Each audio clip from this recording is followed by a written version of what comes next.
Hi, my name is Joseph Rodriguez, and I recently just graduated the Basic Audio Engineering and Music Production course at Recording Connection. This course taught the basics in mixing and tracking in Pro Tools, from EQing, parallel compression, inserts, sends, to workflow in Pro Tools, all the shortcuts, how to create templates, how to make sure you're creating a session that's working for you more than you're working for it.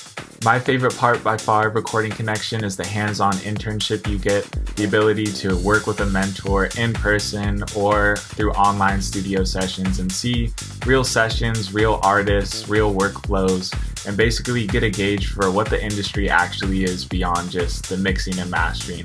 How are you going to work with a client? How are you going to be professional with a client? How are you going to find a dynamic with a client that makes them want to come back and makes you want to keep working with them as well? Through Recording Connection, I had the amazing opportunity to get my first gig since graduating and mix for Mack Woodward. I got to mix the song Get Up, which is a dance song. It was amazing. I got to see a lot of layering, a lot of vocals, a lot of background vocals, and it was a great opportunity to really just test my skills in Pro Tools and be able to work with someone in the industry who could also give me advice back on the mix as soon as I sent it, which was amazing.